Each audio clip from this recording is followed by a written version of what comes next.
अस्सलाम वालेकुम दोस्तों, आज की इस वीडियो में आपके साथ शेयर करने वाला हूं कि आप अगर एंड्रॉयड फ़ोन यूज़ करते हैं और अगर आप अपने एंड्रॉयड फ़ोन को आईफोन 30 प्रो बनाना चाहते हैं तो वो आप कैसे बना सकते हैं।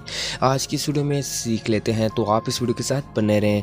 तो दोस्तों, आईफोन 30 बनाने के लिए आपको इससे एक एप्लीकेशन की ज़रूरत पड़ेगी। तो आपको इस एप्लीकेशन का लिंक वीडियो के डिस्क्रिप्शन में मिल जाएगा, तो वहाँ से आप इस एप्लीकेशन को डाउनलोड कर सकते हैं। तो यहाँ पे मैं इस एप्लीकेशन को सिंपल ओपन करता हूँ। तो ओपन करने के बाद यहाँ पे लोडिंग होगी। तो लोडिंग होने के बाद यहाँ पे आपको इसी का इंटरफेस मिलेगा और यहाँ पे नीचे एक बटन मिलता है, आपने इसके ऊपर क्लिक करना है और उसके बाद फिर से लोडिंग होगी और यहाँ पे जो जो इन्फॉर्मेशन मांगेगा, जो जो भी अलाउ करने के लिए कहेगा, आपने उन तमाम सेटिंग्स को यहाँ पे अलाउ कर देना है और उसके बाद यहाँ पे ये एप्लीकेशन आपके मोबाइल फ़ोन के अंदर इंस्टॉल हो जाएगी और आपके मोबाइल फ़ोन का जो लॉन्चर होगा वो आईफोन के अंदर चेंज हो जाएगा और यहाँ पे आपका जो एंड्रॉयड मोबाइल फ़ोन होगा ये आईफोन 30 बन जाएगा। तो दोस्तों, आप इस तरीके से अपने मोबाइल फ़ोन को आईफोन बना सकते हैं।